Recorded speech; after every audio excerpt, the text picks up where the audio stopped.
Hello students, welcome to the English class. Today we are going to discuss the first lesson of your book Hornbill, and the name of the lesson is The Portrait of a Lady, and it is written by a famous author named as Kushwant Singh.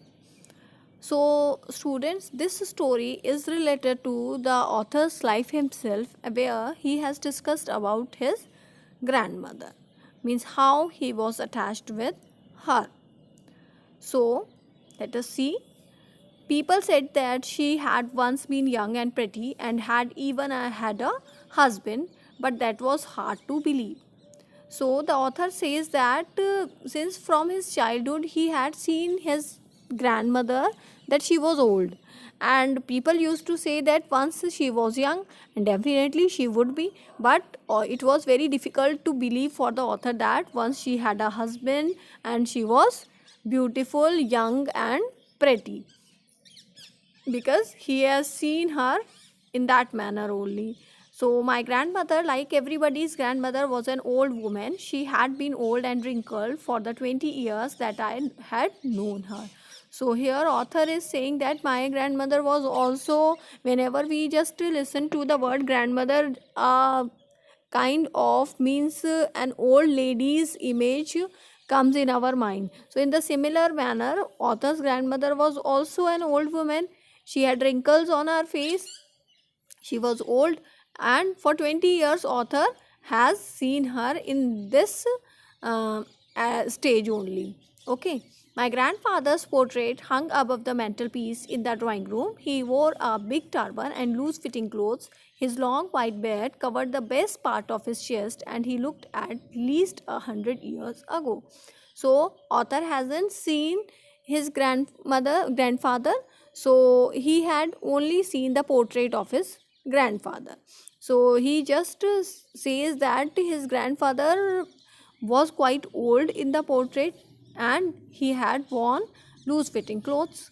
Okay, he did not look too sort of a person, the sort of a person who would have a wife or children. He looked as if he could only have lots and lots of grandchildren. So for 20 years the author hadn't seen his grandfather, and then also the grandfather's in his portrait he looks very old, and it was very hard to believe for the author that he had children once.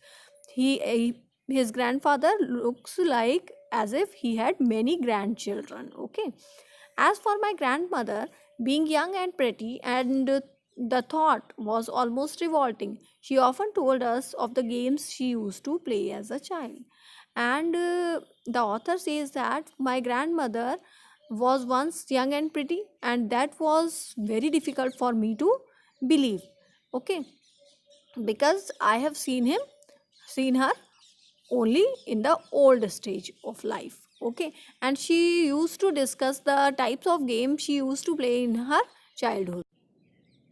Then that seemed quite absurd and undignified on her part, and we treated it like the fables of the prophets she used to tell us. And author says that whatever she discussed regarding her childhood with me, so I could not believe on all those things. I just think that she is narrating some sort of fables to us so that we can learn better lessons for life. She had always been short and fat and slightly bent. Her face was crisscross of wrinkles running from everywhere to everywhere. So author is again saying that she was old, her physical appearance was she was short and fat and slightly bent, and over her face many wrinkles were there, and they were running from everywhere to everywhere, means her face was full of wrinkles. No, we were certain she had always been as he had known her, old, so terribly old that she could not have grown older and had stayed at the same age for 20 years. She could never have been pretty, but she was always beautiful. Here author has said she could never be pretty, means she had never enjoyed her young age. This was the thought of the author, because for 20 years he had noticed his grandmother in the same stage, but he has called her beautiful because she loved him so much. Okay. She hobbled about in the house in a spotless white, with one hand resting on her waist to balance her stoop and the other telling the beats of her rosary. Means by keeping one hand at her back to balance herself, as she used to walk by bending herself because she was old. Okay, and in one hand she had the beads of rosary. You all might have noticed the old people, those who used to just roll the beads of rosary. It is just a kind of a beads of garland. Okay. Then but author used to see her grandmother, his grandmother, that she used to murmur something. Means what she used to murmur? She used to murmur the name of the god only. Her silver locks were scattered untidily over her pale puckered face, and her lips constantly moved in inaudible prayer. Yes, she was beautiful. So author's grandmother never used to talk much, but she used to murmur the prayers of related to the god. And again author has put a stress that my grandmother was beautiful because she had a lot of affection towards the author. And he also has said that her silver locks were scattered, means her white hair was scattered on her face untidily, means not very neatly. She was like the winter landscape in the mountains, an expanse of pure white serenity, breathing peace and contentment. Means here the author has defined the inner beauty of the grandmother, and he said that he was quite pure, and she was quite peaceful. Okay, so he loved, as he loved his grandmother too much, therefore he loved all the things the grandmother was having. Okay, let us see. My grandmother and I were good friends. My parents left me with her when they went to live in the city, and we were constantly together. She used to wake me up in the morning and get me ready for school. So when the author's parents went to city, they just left the author along with the grandmother and the author were having a very nice tuning. Okay, so every day grandmother wake him up and get him ready for the school, as only grandmother was there with them. So she said her morning prayers in the monotonous sing song while she bathed and dressed me in the hope that I would listen and get to know it by heart. I listened because I loved her voice but never bothered to learn it. Or during that time when the grandmother used to get him ready, she used to sing the morning prayers, and because she thought that the author would learn them by heart, but author was not at all interested in learning those prayers, but he listened to those prayers because he loved the voice of his grandmother. Then she would fetch my wooden slate, which she had already washed and plastered with yellow chalk, a tiny earthen ink pot, and a red pen, tie them all in a bundle and hand it to me. Then she prepared all the equipments related to the school, like plaster the slate with yellow chalk, and handed him over the ink pot, earthen ink pot. Okay, and a earthen ink pot means the ink pot made from the clay. Okay, and tied all the things in a bundle and hand it over to the author, and as author becomes ready to go to school.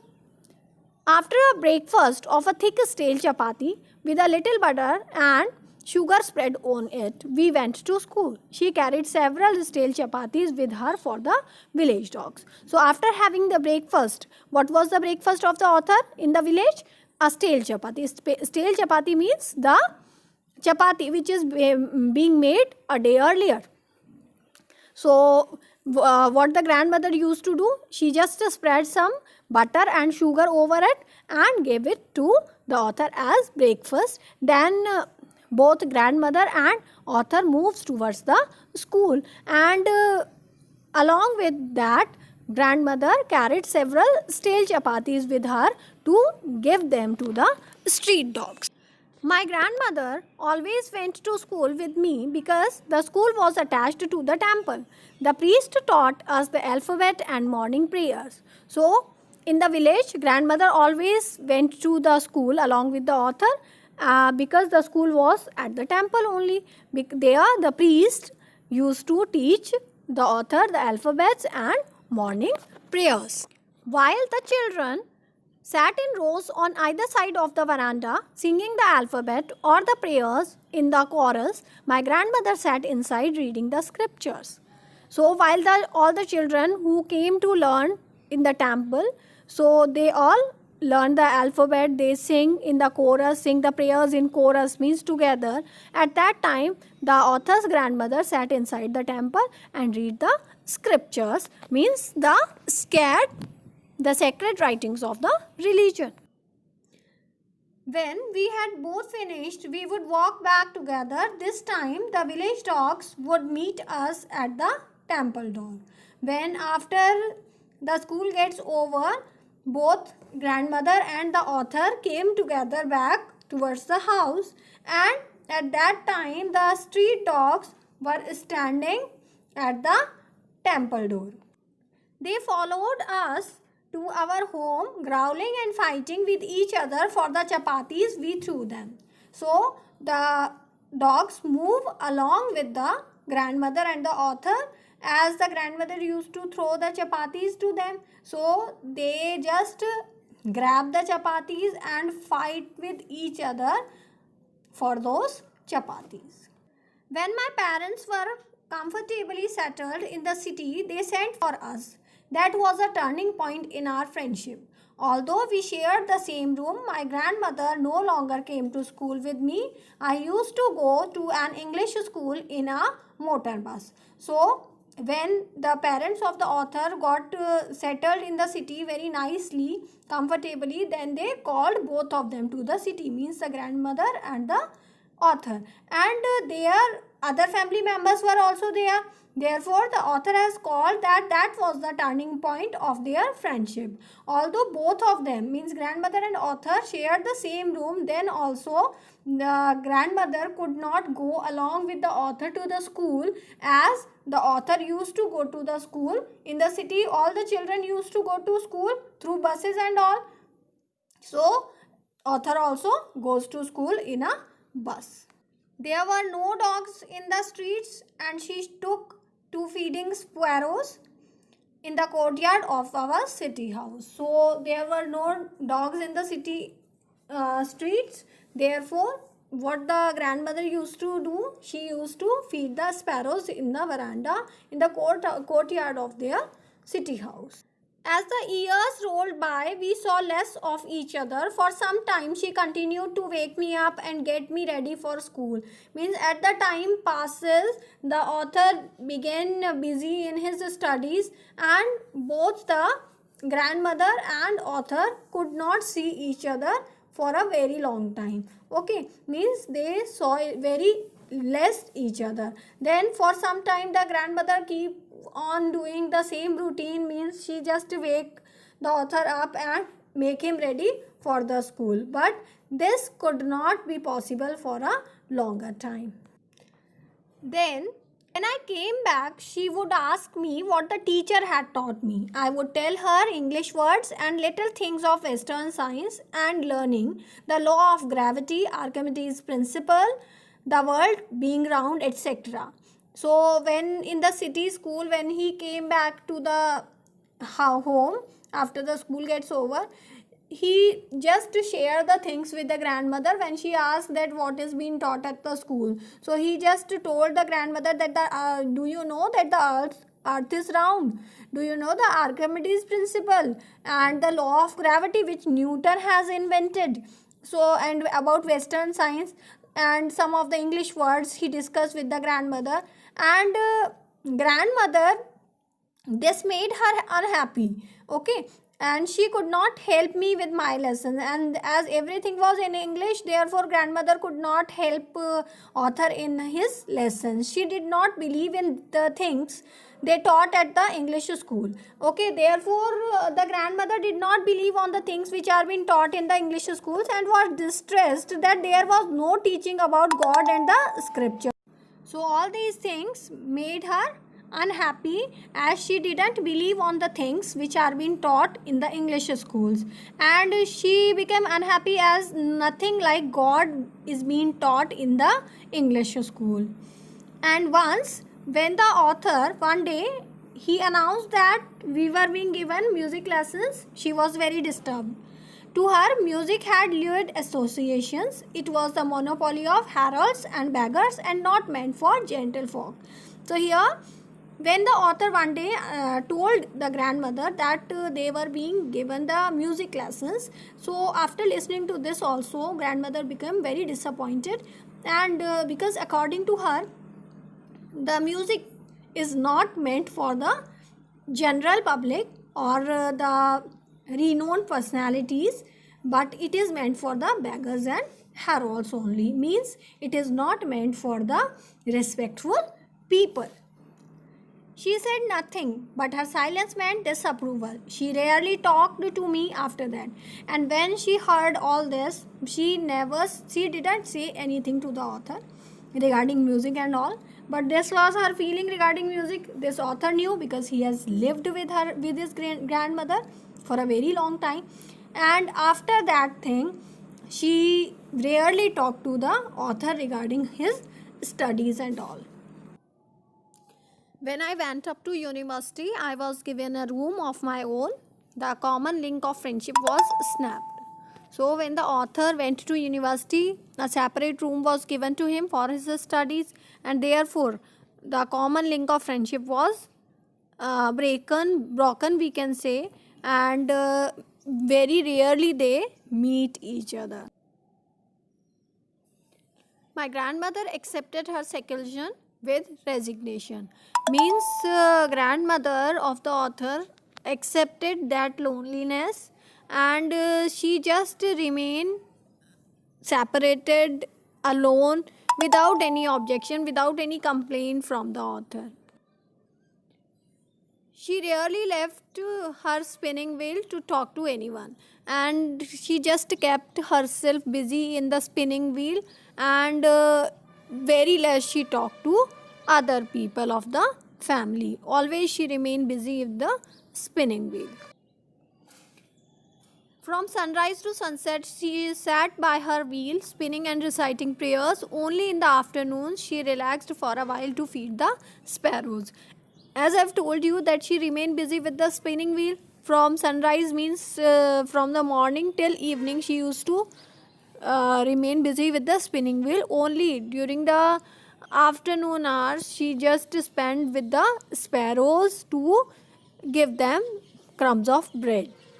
While she sat in the veranda breaking the bread into little bits, hundreds of little birds collected round her, creating a veritable bedlam of chirpings. So when she sat in the veranda to give the birds the crumbs of bread, then hundreds of little sparrows collected around her, and they just create the various count of sounds like chirping. She smiled but never shooed them away. It used to be the happiest half hour of the day for her.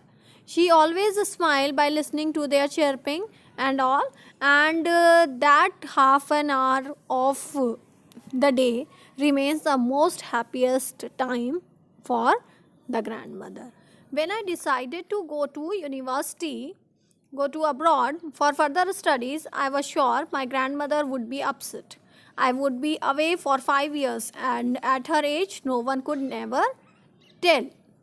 So the author thought that when he will go, means when he decided to go abroad, means to foreign country, to for the further studies, and he thought that his grandmother would be very upset to send her grandson to the abroad, but as the author was going to abroad for 5 years, and at her age, no one can say that whether after 5 years the grandmother would be able to meet him again or not. But my grandmother could. She was not even sentimental. She came to leave me at the railway station but did not talk or show any emotion. But the grandmother of the author was quite sure that she will meet the author again, and even she didn't become emotional. She went to see of the author at the railway station, but she did not talk to him, and she didn't show any sort of emotions. Her lips moved in prayer. Her mind was lost in prayer. Her fingers were busy telling the beads of her rosary. And while standing at the railway station also, the grandmother was busy in reciting the prayers, and her fingers were busy in telling the beads of her rosary. Silently, she kissed my forehead, and when I left, I cherished the moist imprint as perhaps the last sign of physical contact between us. And when the author was about to go, at that time the grandmother kissed his forehead, and that moist of kissing the author could feel, and the author was remembering that that was the last physical contact between the grandmother and the author.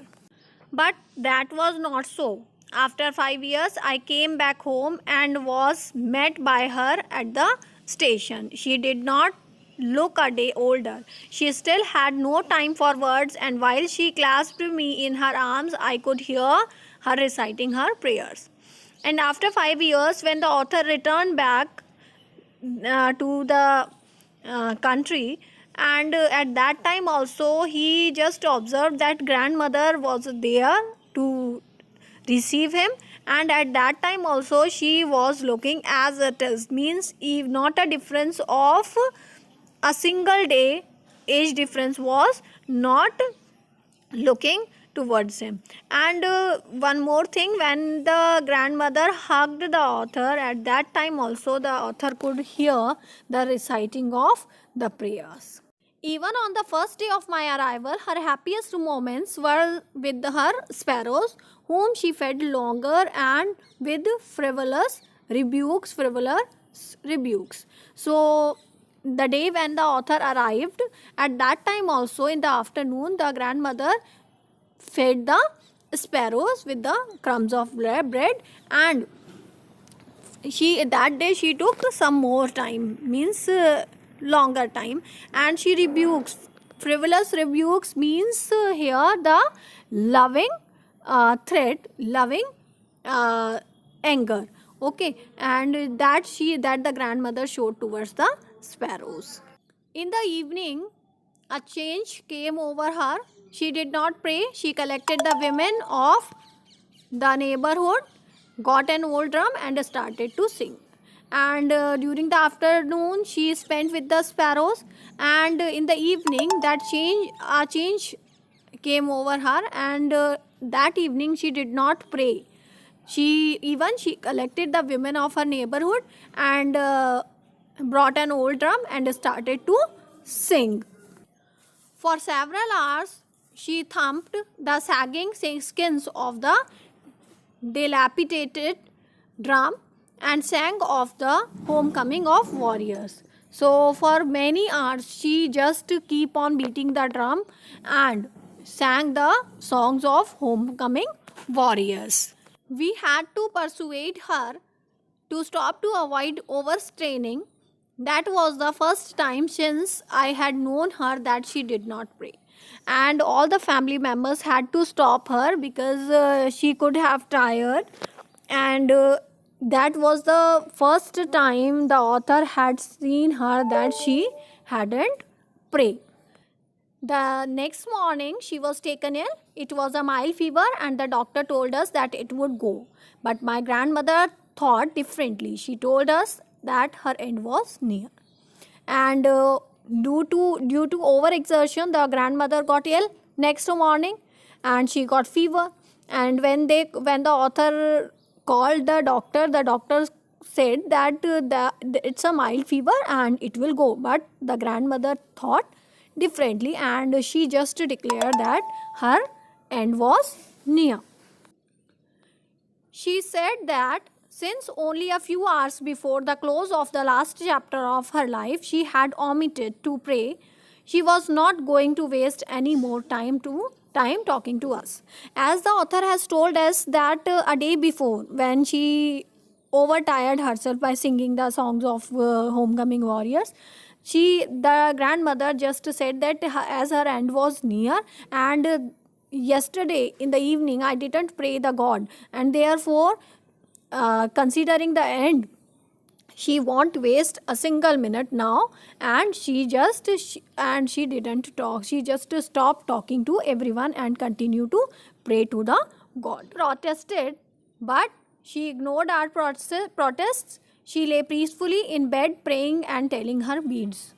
So we all just gave her the hope that nothing will happen to you, but she just ignored everyone, all the members of the family, and peacefully she just lay on the bed and began to pray and began to tell the beads of her rosary. Even before we could suspect, her lips stopped moving and the rosary fell from her lifeless fingers. A peace pallor spread over her face, and we knew that she was dead. And even we could suspect, even the time we could suspect that what is happening to her. Her lips stopped, and the rosary fell down from her hands as she was dead. So her face became pale, and everyone knew that the grandmother has left all the family members, means she is dead now. We lifted her off the bed and, as is customary, laid her on the ground and covered her with a red shroud. After a few hours of mourning, we left her alone to make arrangements for her funeral.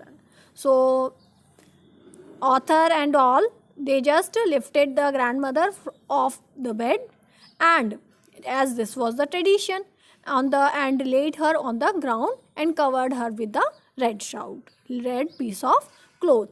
And after a few hours, they all left the dead body of the grandmother alone, as all the family members became busy in making the arrangements of the funeral. In the evening, we went to her room with a crude stretcher to take her to be cremated. The sun was setting and had lit her room, and veranda was a blaze of golden light.